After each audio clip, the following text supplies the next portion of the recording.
नमस्कार, रात के 10 बज गए हैं। वक्त हो गया है कचहरी का। आपके साथ मैं हूं मीनाक्षी कनवाल। इस वक्त समंदर की लहरों पर एक ऐसी बिसात बिछी है जिसने पूरी दुनिया की धड़कनें बढ़ा दी हैं। अब से थोड़ी देर पहले पश्चिम एशिया की सिचुएशन को लेकर पीएम मोदी और प्रेसिडेंट ट्रंप के बीच बात हुई और दोनों नेताओं के बीच 40 मिनट तक बातचीत हुई है।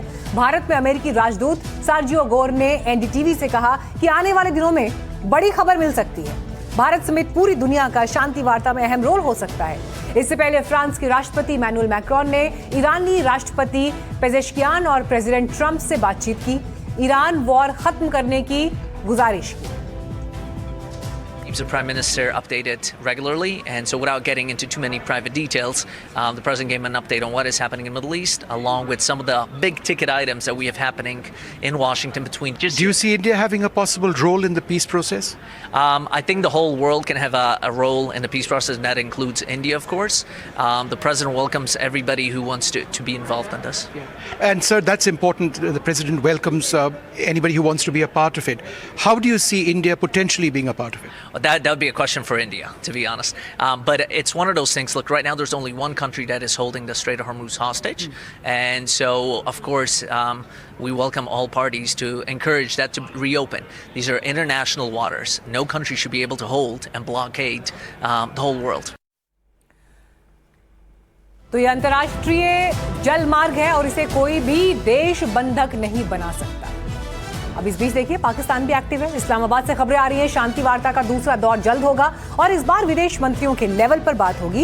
ये सारे डेवलपमेंट हमने इसलिए बताए क्योंकि आप इसे सिर्फ ईरान और अमेरिका की तनातनी मत समझिए। हॉर्मुज ब्लॉक होने का मतलब सीधे सीधे दुनिया की अर्थव्यवस्था को बंधक बनाने की कोशिश है। इससे पहले मुंबई में ईरानी कॉन्सुलेट ने एक वीडियो जारी किया जिसमें उनकी मिसाइल्स अमेरिकी युद्धपोत को चुनौती दे रही हैं और कैप्शन है, अभी तो सिर्फ ट्रेलर है, पिक्चर अभी बाकी है। इस बीच अमेरिका ने हॉर्मुज में ऑपरेशन क्लियर वाटर शुरू कर दिया है। उसके 15 वॉरशिप और घातक डिस्ट्रॉयर्स ने उन जहाजों को घेर लिया है जो ईरान को टोल दे रहे थे। जवाब में ईरान ने अमेरिका और इजरायली जहाजों का रास्ता रोक दिया। अब नतीजा यह हुआ कि समंदर के बीचों बीच 800 जहाज और 20,000 नाविक फंस गए हैं। इनमें भारत के भी 15 जहाज हैं जो तेल और गैस से लदे हैं। हैरानी इस बात की है कि ईरान भारत को अपना 5वां सबसे अच्छा दोस्त बता रहा है। भारत में उनके राजदूत कह रहे हैं कि भारतीय जहाजों के लिए कोई पाबंदी नहीं, लेकिन हकीकत में अमेरिकी घेराबंदी ने रास्ता चोक कर दिया है। और इसी बीच अमेरिका का एक और खेल समझिए, ड्रिल बेबी ड्रिल। इसका सीधा मतलब है ट्रंप की वो आक्रामक नीति जिसके तहत अमेरिका अपनी जमीन से अंधाधुंध तेल निकाल रहा है ताकि वो खाड़ी देशों की निर्भरता खत्म कर सके। एक तरफ वो ईरान के तेल को बाजार से बाहर कर रहा है तो दूसरी तरफ खुद रिकॉर्ड 13.8 मिलियन बैरल तेल निकालकर दुनिया का सबसे बड़ा ऑयल किंग बनने की तैयारी में है। ब्रिटेन और यूरोपीय संघ सब चीख चीख कर कह रहे हैं कि ये जंगल का कानून है, लेकिन समंदर में बारूदी सुरंगें बिछ चुकी हैं। हूती विद्रोही कूद पड़े हैं। क्या ये तेल की लड़ाई अब पूरी दुनिया को अंधेरे में धकेल देगी या फिर ट्रंप का सुपर पावर बनने का ये मास्टर प्लान कामयाब होगा? पूरी कहानी हमारी इस एक्सक्लूसिव रिपोर्ट में समझिए।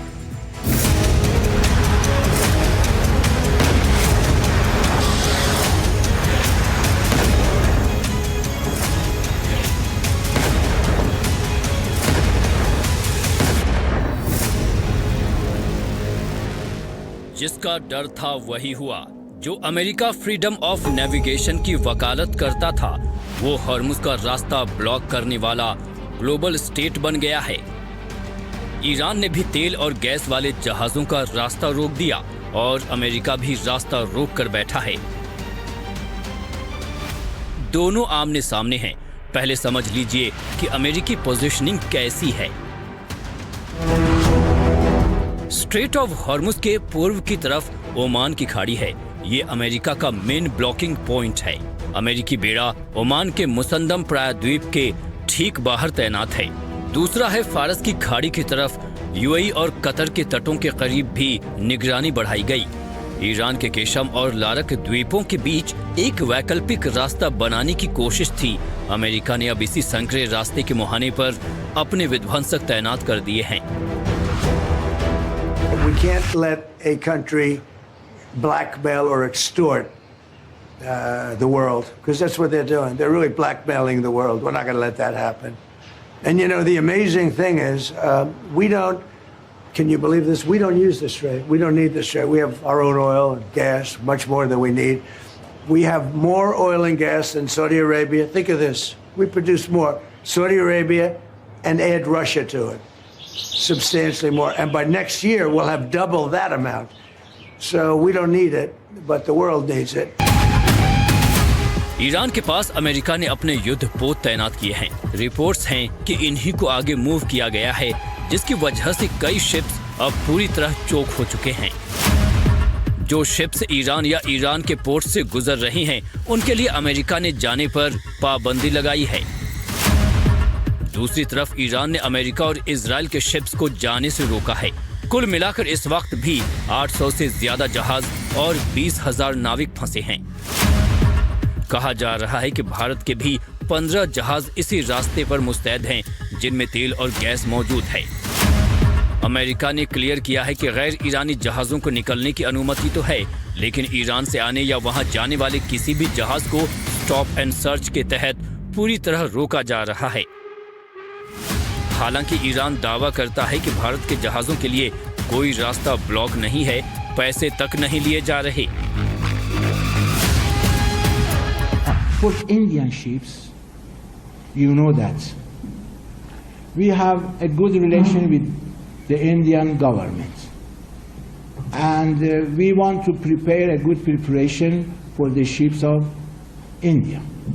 And you know that we have 2-time telephone call between Prime Minister, His Excellency Prime Minister of India, and His Excellency Masoud Pezeshkian, our President. And we have more than 4 or 5 times between the 2 foreign ministers. And we have a good contact in this case, because you know that our foreign minister named India in the 5 countries as a friend for. Iran दोस्ती निभा रहा है और America Iran पर दबाव डालकर deal की table पर लाना चाहता है। उसने हॉर्मुज ब्लॉक किए जाने को इको टेररिज्म का नाम दिया और इसी को काउंटर करने के लिए अमेरिकी सेंटकॉम ने ऑपरेशन क्लियर वाटर लॉन्च कर दिया। अमेरिका के 15 वॉरशिप्स तेल वाले रूट को ब्लॉक कर रही हैं। इसी बीच 2 अत्याधुनिक गाइडेड मिसाइल विध्वंसक यूएसएस फ्रैंक ई पीटरसन और यूएसएस माइकल मर्फी ने इस इलाके में एंट्री ली है। अमेरिकी नौसेना प्रशांत क्षेत्र से कई माइन स्वीपिंग जहाजों को मध्य पूर्व की ओर भेज रही है। इनका मिशन है कि हॉर्मुज के नीचे बिछी बारूदी सुरंगों को क्लियर किया जा सके। दावा है कि ये ईरान की छोटी नाव और अंडर वाटर ड्रोन का काउंटर कर सकते हैं। इस बीच ईरान के सपोर्ट में यमन के हूती खुलकर सामने आए हैं। लाल सागर में बाब अल मंदेब को बंद करने की चेतावनी दी है। अगर ये रूट बंद होता है तो ग्लोबल एनर्जी सप्लाई ठप हो सकती है और अंतर्राष्ट्रीय सप्लाई चेन को भारी नुकसान होगा। What is happening today in the Strait of Hormuz is the clearest call yet for a strong international coalition on maritime security. There are many initiatives on the table, but the objectives are simple: safe passage for all shipments via this route. Let me be clear, EU will continue to reject any arrangement that rules to limit free and safe passage through the straits in accordance with the international law. यही वजह है कि America का एक और युद्धपोत जो middle east की तरफ बढ़ रहा है। रिपोर्ट्स के मुताबिक उसने अपना रूट बदल लिया है। USNI की रिपोर्ट के मुताबिक फारस की खाड़ी तक पहुंचने के लिए USS जॉर्ज H.W. बुश भूमध्य सागर और लाल सागर के सामान्य मार्ग की बजाय अफ्रीका के चारों ओर का बहुत लंबा रास्ता तय कर रहा है। हालांकि अमेरिका के लिए राहत की बात यह है कि नाकेबंदी से दूरी बनाने के बावजूद ब्रिटेन के माइन स्वीपर्स और anti drone system middle east में काम करना जारी रखेंगे। इनका मुख्य काम समुद्री बारूदी सुरंगों को हटाना और व्यापारिक जहाजों की सुरक्षा सुनिश्चित करना है। खबर ये भी है कि ब्रिटेन ने अमेरिकी सेंट्रल कमांड में एडिशनल मिलिट्री प्लानर्स डिप्लॉय कर दिए हैं, जो बिना जंग में शामिल हुए रूट खुलवाने की कोशिश कर रहे हैं। इस कदम का मकसद युद्ध समाप्त होने के बाद हॉर्मुज जल डमरू मध्य को फिर से सुरक्षित और सुलभ बनाने के विकल्पों पर विचार करना है। Because whilst the ceasefire between the US, Israel and Iran is undeniably welcome, it is also highly fragile. The region remains on edge and a lot of work is required to reopen the Strait of Hormuz, to de-escalate the situation, leading to a sustainable ceasefire. We hope the process will continue without further escalation. And that applies to the running sore that is the Strait of Hormuz, shamefully exploited by Iran. All of the leaders that I met were crystal clear that freedom of navigation is vital and must be restored. No conditions, no tolls, and no tolerance of Iran holding the world's economy to ransom.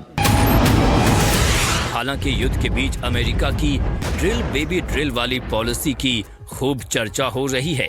इसका मकसद था कि America से ज्यादा तेल निकालना ताकि किसी भी सूरत में लोगों को तकलीफ ना हो, अमेरिका में तेल के दाम नीचे रहें। ट्रंप के आने के बाद इस पर तेजी से काम शुरू हुआ है, लेकिन कुछ रिपोर्ट्स दावा करती हैं कि अमेरिका इसे हॉर्मुज ब्लॉक करने के बाद अपने लिए नए बाजार के तौर पर डेवलप कर रहा है।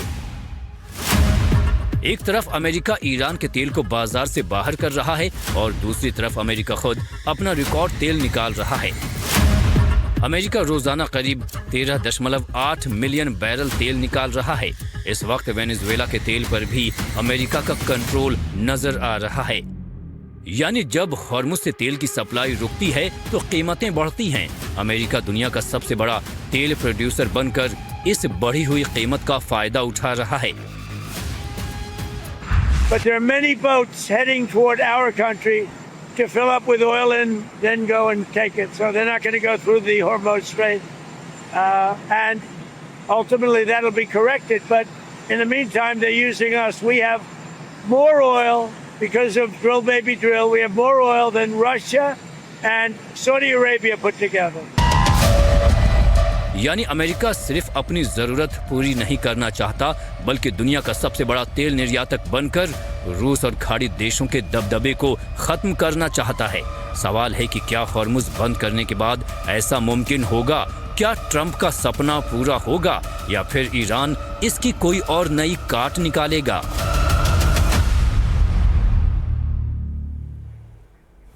हॉर्मुज की लहरों पर बारूद की गंध अब बीजिंग के गलियारों तक पहुंच चुकी है। एक तरफ समंदर में ईरान और अमेरिका की जंग छिड़ने को है तो दूसरी तरफ दुनिया की सबसे बड़ी कूटनीतिक बिसात बिछ गई है। पहली बार चीन के राष्ट्रपति शी जिनपिंग ने हॉर्मुज में बढ़ते तनाव पर अपनी चुप्पी तोड़ी है। जिनपिंग ने साफ कर दिया कि खाड़ी में लगी आग अगर नहीं बुझी तो इसकी लपटें ग्लोबल इकोनॉमी को झुलसा देंगी।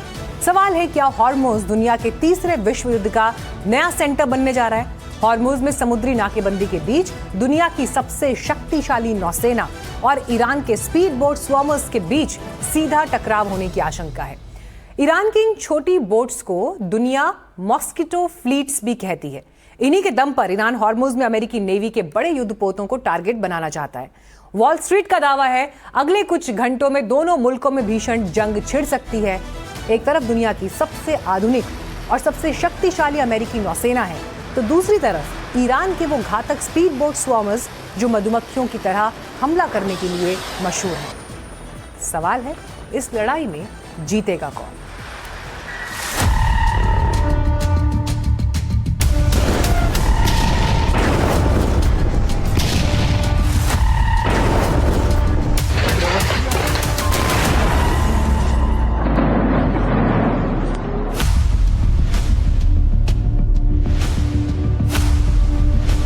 Out here has been nothing but sensational.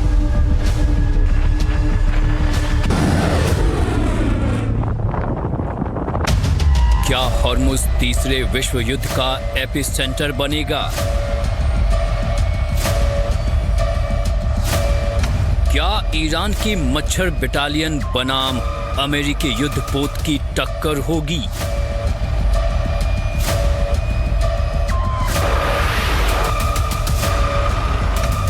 मच्छर बनाम मगरमच्छ की जंग से दुनिया की धड़कनें क्यों बढ़ी?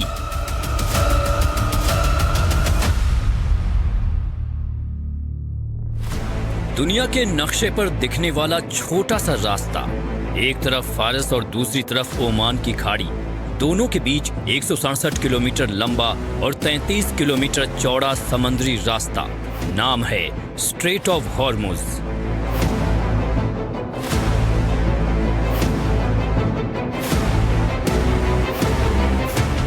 हॉर्मुज की नीली लहरों पर जो हलचल है वो दुनिया को अंधकार में धकेल सकती है। सीज फायर के बीच दुनिया की धड़कनें बढ़ाने वाली खबर वॉल स्ट्रीट ने रिलीज की। दावा है कि अगले कुछ घंटों में खाड़ी का पानी लाल हो सकता है। हॉर्मुज पर बहुत भीषण जंग का काउंटडाउन किसी भी वक्त शुरू हो सकता है।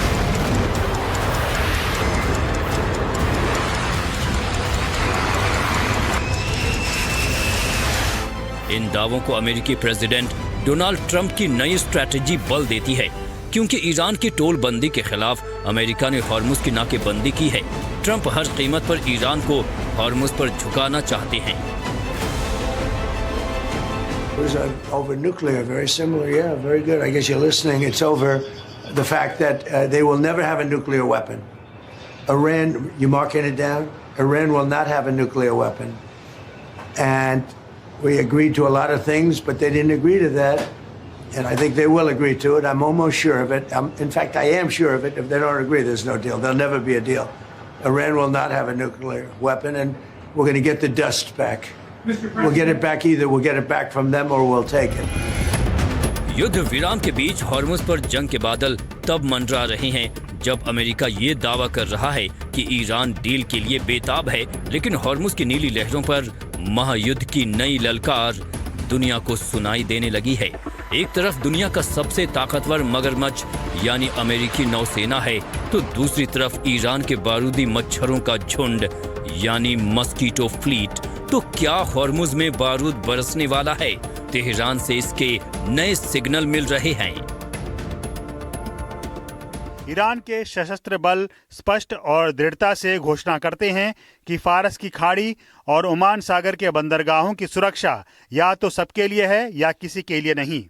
अगर फारस की खाड़ी और ओमान सागर के जल क्षेत्र में ईरान के बंदरगाहों की सुरक्षा को खतरा होता है, तो फारस की खाड़ी और ओमान सागर का कोई भी बंदरगाह सुरक्षित नहीं रहेगा।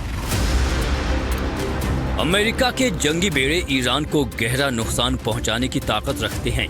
अमेरिकी नेवी के पास यूएसएस जिराल्ड आर फोर्ड जैसे अरबों डॉलर के जहाज हैं, लेकिन ईरान भी तैयार है।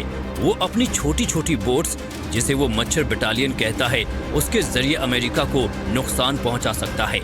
ईरान नेवी के पास 3000 से 5000 ज्यादा छोटी बोट्स हैं, जो चंद रोज पहले 50 से 110 नॉट्स की रफ्तार से हॉर्मुज वाली वॉर ड्रिल में दौड़ी।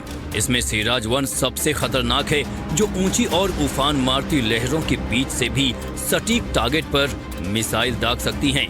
इनमें से 250 से 300 ऐसी बोट्स हैं जिस पर नस्र, कौसर, गादेर, जफर मिसाइल तैनात हैं।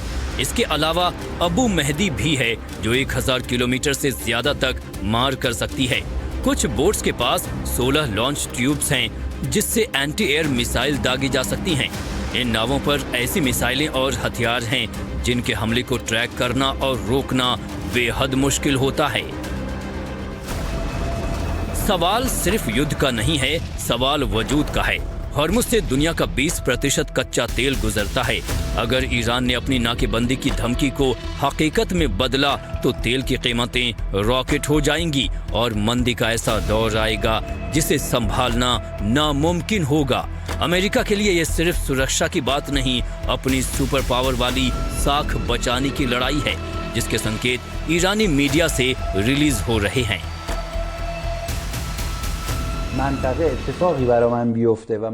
अमेरिका जंग में बुरा फंस चुका है। जीत के दावे करने वाला अमेरिका होर्मुज को लेकर उलझा हुआ है, लेकिन हमारे इरादे साफ हैं। अगर होर्मुज का आर्थिक लाभ हम तक नहीं पहुंचे, तो पूरी दुनिया को नुकसान उठाना पड़ेगा और इसका जिम्मेदार अमेरिका होगा। इतिहास गवाह है कि समंदर की लहरों पर जिसने राज किया उसी ने दुनिया पर हुकूमत की। हॉर्मुज के मुहाने पर जो बारूद बिछा है वो सिर्फ दो देशों की जंग नहीं बल्कि तीसरे विश्व युद्ध की आहट हो सकती है, क्योंकि हॉर्मुज पर ना अमेरिका झुकने को तैयार है और ना ईरान।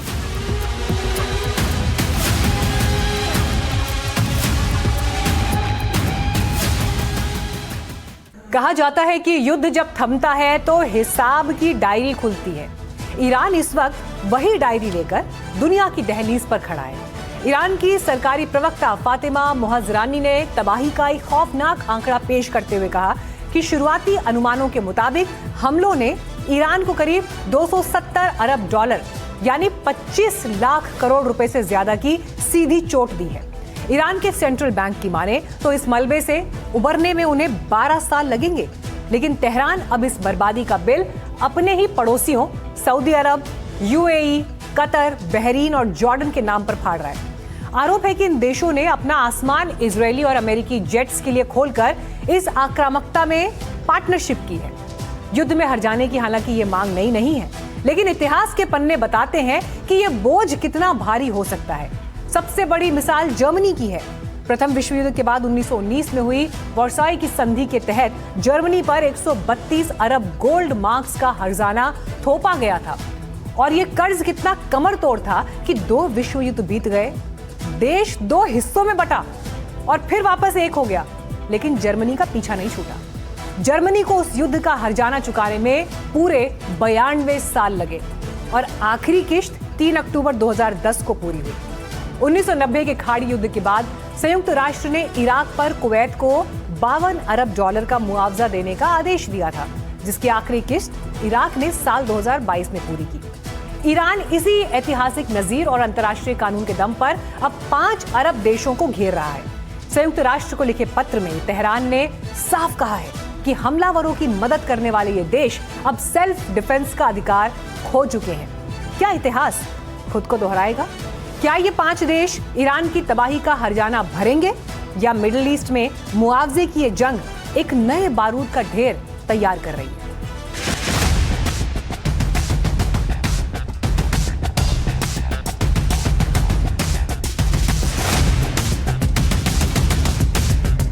खाड़ी पर ईरान का ऑपरेशन लगान क्या है? तेहरान की हिट लिस्ट में खाड़ी के 5 मुल्क कौन हैं? क्या ईरान का प्लान वसूली महाधमाके की वजह बनेगा? इन सवालों के बीच बीजिंग के ग्रेट हॉल ऑफ पीपल से दुनिया की बेचैनी बढ़ाने वाली तस्वीरें आईं। सऊदी अरब के क्राउन प्रिंस मोहम्मद बिन सलमान और अबू धाबी के क्राउन प्रिंस शेख खालिद बिन मोहम्मद एक साथ बीजिंग में शी जिनपिंग के दरबार पहुंचे। ये तस्वीरें भर नहीं थीं, पूरी दुनिया को संदेश था। खाड़ी मुल्कों के 2 ताकतवर शहजादे जब शी जिनपिंग से मिले तो दुनिया समझ गई कि अब खेल बड़ा होने वाला है। पहली बार चीन के राष्ट्रपति शी जिनपिंग ने हॉर्मुज में बढ़ते तनाव पर अपनी चुप्पी तोड़ी। जिनपिंग ने साफ कर दिया है कि खाड़ी में लगी आग अगर नहीं बुझी तो इसकी लपटें ग्लोबल इकोनॉमी को झुलसा देंगी। संयुक्त अरब अमीरात चीन का एक व्यापक रणनीतिक साझेदार है। चीन ने हमेशा से ही संयुक्त अरब अमीरात संबंधों के विकास को अत्यधिक महत्व दिया है। आज दुनिया, हमारा समय और इतिहास अभूतपूर्व रूप से बदल रहे हैं।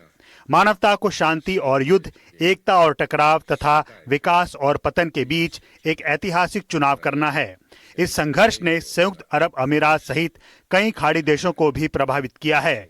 चीन के ईरान के साथ घनिष्ठ संबंध हैं। हम चाहते हैं देशों की संप्रभुता का हो सम्मान। हॉर्मुज में जहाजों की आवाजाही अंतर्राष्ट्रीय नियमों के मुताबिक जारी रहनी चाहिए और अमेरिका को ईरान से अपनी दुश्मनी खत्म करनी चाहिए। चीन का इस जंग में कूदना इत्तेफाक नहीं है।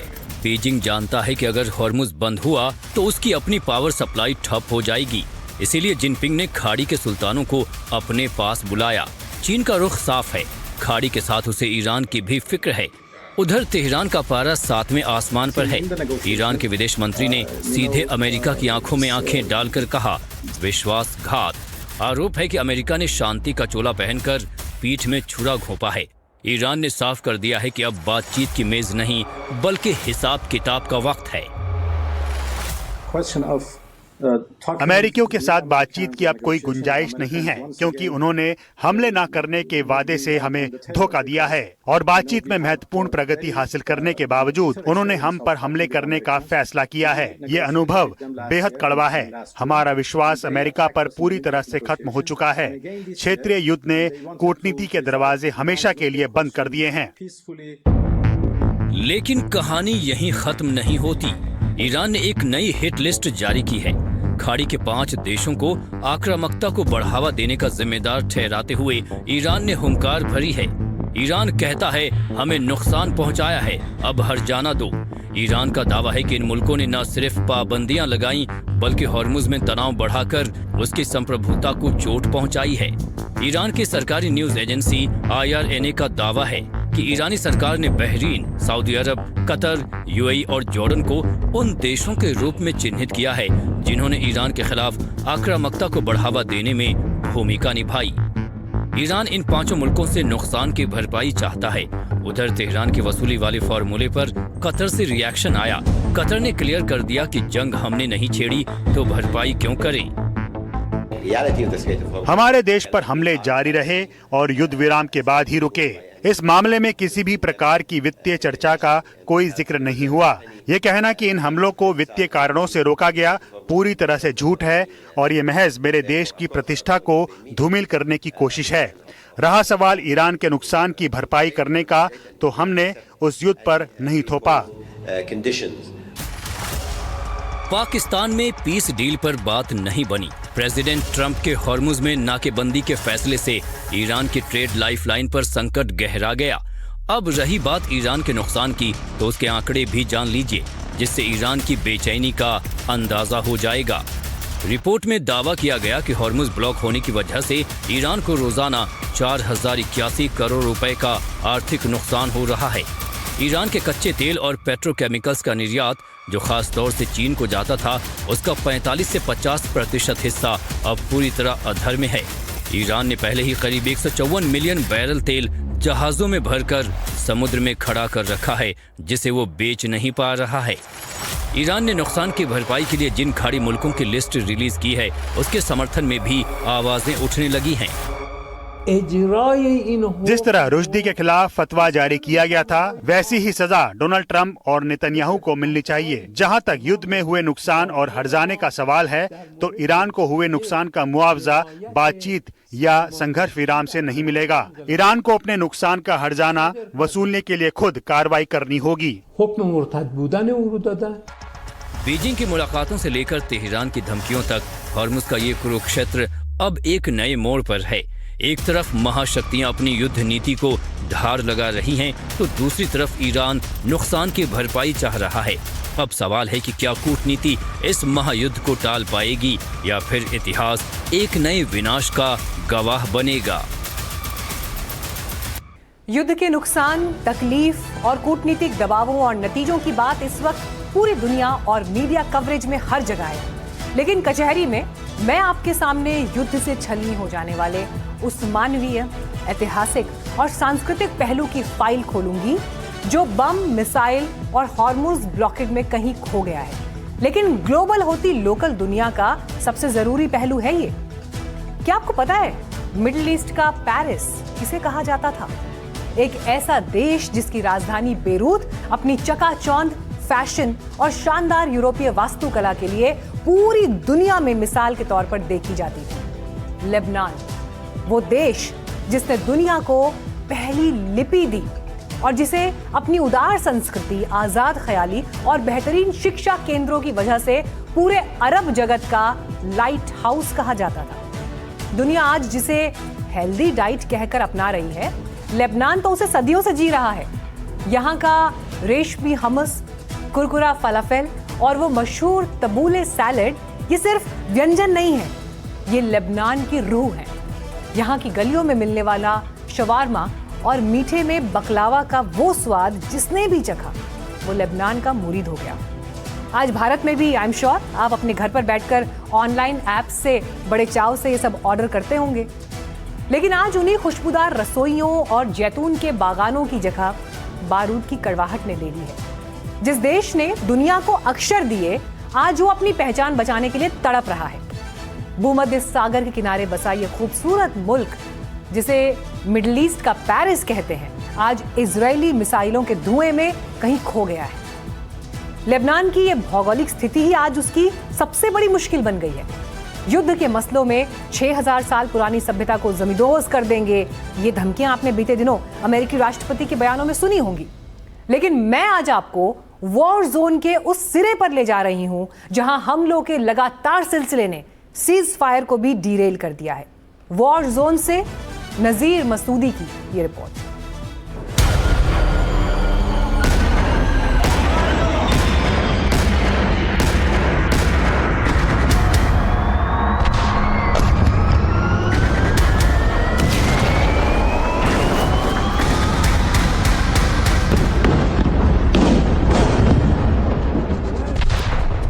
लेबनान में पिछले करीब 1.5 महीने से इजरायली बारूद बरस रहा है। बेरूत शहर के साथ दक्षिणी लेबनान का बड़ा हिस्सा दहल रहा है। इमारतें मिसाइलों के हमलों में गिर चुकी हैं, मलबे का अंबार लगा है। ये दक्षिणी लेबनान का नबातीय शहर है। यहाँ दूर दूर तक सिर्फ तबाही दिख रही है, सब कुछ तहस नहस हो गया है। इस वक्त मैं हूँ नबातीर में, जो इजराइल लेबनान बॉर्डर पे टाउन है, और इस यहाँ हर जगह जंग की बदतरीन तबाहकारी की दास्तान बता रही हैं। यह है सिविल डिफेंस का ऑफिस जिससे बमबारी में ख़त्म कर दिया गया है। ये पूरा यहाँ से आपको मैं दिखाऊं, ये थी सिविल डिफेंस की ये बिल्डिंग। इसको कैसे बमबारी में ख़त्म किया गया है। हमें बताया गया कि सिर्फ कुछ ही मिनट दिए गए, इवैक्यूएट करो, यहाँ से चले जाओ, और उसके बाद बमबारी हुई। 11 लोग जो सिविल डिफेंस के हैं वो इसमें जख्मी हुए थे, भागते भागते बच गए। ये है गाड़ियों की हालत यहाँ, ये देख लीजिए, ये है रैकेज गाड़ियों की। जहाँ जिस तरफ आप देखोगे तबाही का मंजर यहाँ ही दिखाई दे रहा है। नबातिया पूरी तरह खाली है, ये घोस्ट टाउन जैसा लग रहा है। कुछ दिन पहले यहाँ लोग रहते थे, अब जली हुई गाड़ियां, टूटे घर दिख रहे हैं। ये जो पीछे पहाड़ है तो उसके पीछे इजराइल है, तो बिल्कुल साथ है पैलेस्टीनियन बॉर्डर और इजरायली बॉर्डर। यहाँ नबातीर में किसी को मालूम नहीं कि अगले जो बमबारी कब होगी, किसी को मालूम नहीं, क्योंकि इस शहर में पहले ही हिजबुल्लाह इजराइल ने जो इवैक्यूएशन ऑर्डर दिए हैं और सभी लोग यहाँ से भागे हैं। अगर आप किसी को देखोगे यहाँ तो ये हिजबुल्लाह का ही फाइटर होगा कोई। और उन्होंने एक मोज़ैक जो डिफेंस स्ट्रेटजी इख्तियार की है, गोरेला वारफेयर, और अपने फॉर्मेशंस को वो मुख्तलिफ यूनिटों में बांटा है, जो जोग्राफी के हिसाब से, क्योंकि ये जंगल का भी इलाका है। और इसमें आपको दिखाऊं, यहाँ तबाही जिस साइड आप देखोगे, जली हुई गाड़ियाँ पूरे रास्ते में। यहाँ किसी आम नागरिक को देख नहीं है, क्योंकि सभी लोग यहाँ से भागे हैं इवैक्यूएशन ऑर्डर के बाद डर की वजह से। ये देख लीजिए यहाँ ये गाड़ियाँ, क्या हालत हुई है इनकी। दक्षिणी लेबनान का नबातीय शहर हिजबुल्लाह और इजराइल के बीच भीषण संघर्ष का प्रमुख केंद्र बना हुआ है। इजरायली सेना ने यहाँ कई हवाई हमले किए और जमीनी ऑपरेशन तेज कर दिया। नबातीर अपनी तबाही का मंजर बयान कर रहा है। एक तरफ इजराइल इससे कब्जा करना चाहता है और दूसरी तरफ हिजबुल्लाह के जो फाइटर हैं वो अभी भी बदस्तूर उनके खिलाफ लड़ रहे हैं। और ये बिल्कुल एक गोस्ट टाउन है जहां कोई जिंदगी के आसार नज़र नहीं आ रहे हैं। हर तरफ जंग और बमों का खौफ मंडला रहा है और किसी को मालूम नहीं अगले लम्हे क्या होने वाला है। मुश्किल हालात हैं, लोग पहले ही अपने घर बार छोड़ के भागे हैं और यहाँ सिर्फ अगर दिखाई दे रहा है वो तबाही का मंजर। दक्षिणी लेबनान से लगती उत्तरी इजराइल की सीमा है। यहाँ के इलाकों पर हिजबुल्लाह रॉकेट से हमले कर रहा है। हमारी टीम कारमिल के इलाके में थी, जहां एक बड़ा रॉकेट हमला हुआ। आप देख सकते हैं कि यहाँ पे इस समय मेरे पीछे धुआं उठता हुआ ये फैक्ट्री आउटलेट है, जहाँ पे हिजबुल्लाह का रॉकेट जो है आके हिट किया। आग की लपटें आप देख सकते हैं कि आग को बुझाने की पूरी कोशिश की जा रही है। आप देख सकते हैं कि आग को बुझाने की पूरी कोशिश, ये हकीकत है नॉर्दर्न इजराइल की। ये एरिया जो है थोड़ी देर पहले करमिल का एरिया आप देख सकते हैं, यहाँ पे थोड़ी देर पहले सायरन की आवाज सुनाई थी, उसके बाद 2 धमाके सुनाई दिए। हमने देखा कि रॉकेट जो था आसमान में दिखा, ये मालूम नहीं है कि क्या था उसके अंदर, ये क्लस्टर बॉम्ब थे, लेकिन उसके बाद से यहाँ पे आग लग गई है। और अभी थोड़ी देर में आप देख सकते हैं कि यहाँ पे एम्बुलेंस भी आ रही है और उसके साथ साथ आग बुझाने की पूरी तैयारी की जा रही है। यहाँ पे ऑलरेडी जो है स्पॉट पर कुछ लोग हैं, आग को बुझाने की पूरी कोशिश करें। आग की लपटें ये हकीकत बयान करती है नॉर्दर्न इजराइल का कि नॉर्दर्न इजराइल में इस समय स्थिति कैसी है।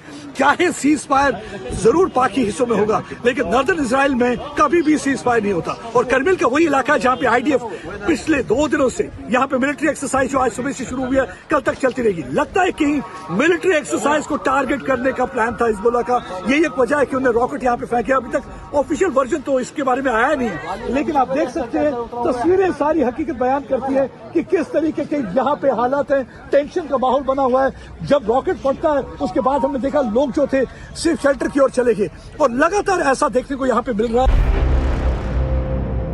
ये तस्वीरें दक्षिणी लेबनान के बिंत जबील की हैं, जहां इजरायली सेना का ऑपरेशन चल रहा है। आईडीएफ के सैनिक पूरे हथियारों के साथ तलाशी ले रहे हैं। ये तस्वीरें इस बात की तस्दीक कर रही हैं कि कुछ इलाकों में ग्राउंड ऑपरेशन भी शुरू हो गया है। इजराइल की ये कोशिश है कि वो दक्षिणी लेबनान से लगने वाली सीमा पर एक बड़ा सिक्योरिटी जोन बना डाले।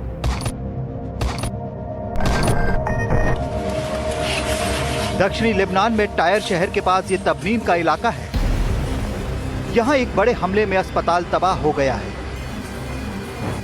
बेरूत के पास दाहिये में हमारी मुलाकात 70 साल के शेख मूसा से हुई। ये लेबनान के जाने माने गोल्फर रहे हैं। इजराइल के हमलों में इनका शहर तबाह हो गया है, लेकिन ये इसे छोड़कर नहीं गए। इस घर में इनकी यादें बसी हैं। कई बार ये बमबारी का शिकार हुआ, लेकिन शेख मूसा अपना घर छोड़कर नहीं गए। शेख मूसा, who despite war, bombing, one man in 7 lakh population who has chosen to stay back in his home. And he said, you want to... In 89, he come bomb my house here. Who? He come bomb 89. Who bomb? Yes, big one. He come my house. Okay. My father, Jarrah. He was injured? Yes, Jarrah. Now he's dead. Okay, okay. So your house was... But that time also you did not leave the house? No, I don't leave here. So in all the wars, when everybody is leaving home, you are not leaving? No. This is amazing. And since 82, there have been 6 wars and 6 major attacks, bombing of Israel on Beirut. And here is one man who has never left his home amid all the bombing and saying he can't leave his memories. His memories are here with this house, and there's a lot. Sheikh मूसा का कहना है कि उन्हें ऊपर वाले पर भरोसा है और बमों से डर नहीं लगता। वो बमबारी और बर्बादी के बीच अपनी यादों को समेटे अपने घर में रहते हैं। इजराइल से प्रदीप दत्ता और लेबनान से नजीर मसूदी के साथ ब्यूरो रिपोर्ट, एनडीटीवी इंडिया।